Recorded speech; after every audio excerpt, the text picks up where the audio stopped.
Time to get our hands dirty and build a town from the ground up. What's up, YouTube? I'm Kat from KKJinxx Gaming, gaming for fun.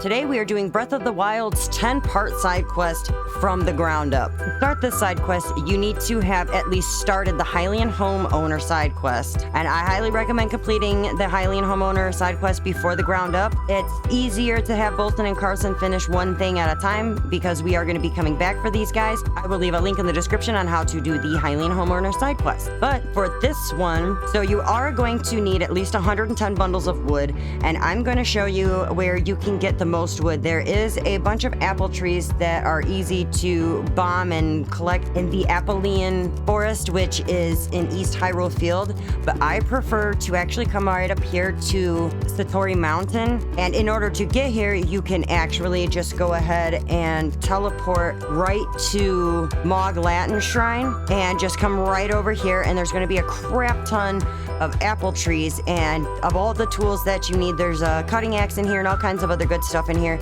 I just like to use my remote bombs because I don't want to damage my weapons, and I don't want to trade out a weapon to get this one, at least not until I broke one. But collect at least 110 bundles, and we're also going to need to have access to the regions in which have a divine beast, because we are going to be traveling to all 4 regions. And I like to start out at Hesho Shrine, which I will leave a link in the description for that shrine.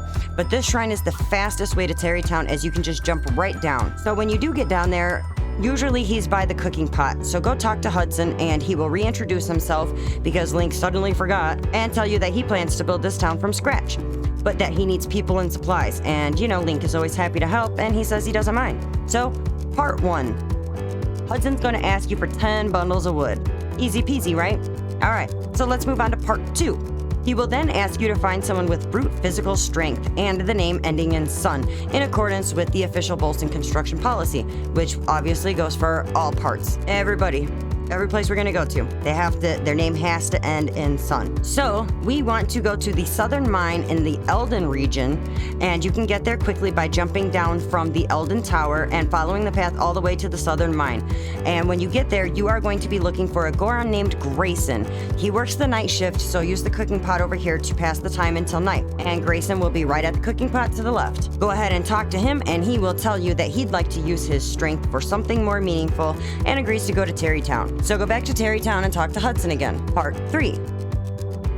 He will tell you that Pellison opened an ore store, and now he needs 20 bundles of wood, and someone with a gift for tailoring, because his work clothes are getting all messed up. Which brings us to part 4.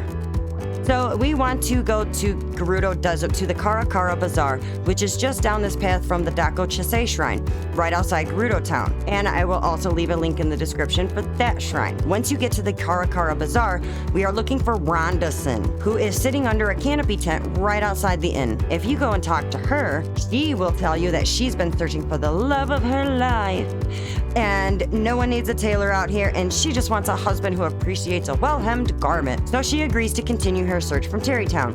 So race her back to Tarrytown and go talk to Hudson again. Part 5. Hudson's going to tell you that in the time it took you to teleport there, she not only arrived but fixed all his work clothes, and she's pretty dang good at it. So now he needs 30 bundles of wood to build more houses, and he also wants to get a general store up and running, and he needs someone who knows about distribution and can run a general store. Which brings us to part 6. That leads us to Rito Village, and on the lower balcony you will find Fryson, who wants to own his own store but can't because his mother runs a store here in Rito. And naturally he doesn't want to compete with her, so he agrees to run the general store in Tarrytown. And that of course means we need to yet again go back to Tarrytown and talk to Hudson again. Part 7. But this time when you talk to Hudson, he's going to tell you that he needs 50 bundles of wood for more houses. But he also has big news. The Gerudo, Rhonda-san, that he just met, has agreed to marry him. Yep, they're engaged. And he needs someone priest-like to marry them. Which brings us to part 8. So we want to go to Zora's domain, and on the second level, almost behind the goddess statue, is Capson, the retired Zora priest who tells you that the retired life is boring and that it would fulfill his whole ridiculously long life if he could just perform one more wedding ceremony, and says to keep a lookout for engaged couples. Yeah, okay. Well, what do you know? We know an engaged couple in Tarrytown, so Capson agrees to go to Tarrytown to fulfill his whole life. Now we go back to Tarrytown for part 9. talk to Hudson again, except this time he's over here by Rondison. And this time he wants us to go back to Hatano Village and extend his invitation to the wedding to Bolson and Carson. They're still outside Link's house, and doing this part of the side quest is actually the only way to get these creeps off your property. So after they leave, we need to go back to Terrytown for the last time for part 10, attending the wedding. After you get through the wedding that Rondison obviously is second guessing, they will reward you with 3 diamonds and a job well done. Yippee-ki-yay, we don't have to come back, but you can if you want. There are now new commodities at your disposal, like any other village in Hyrule. If you don't have the Desert Bow armor, you can now buy it here, whereas before you had to complete the Secrets Club's secret side quest in Gerudo Town to purchase them.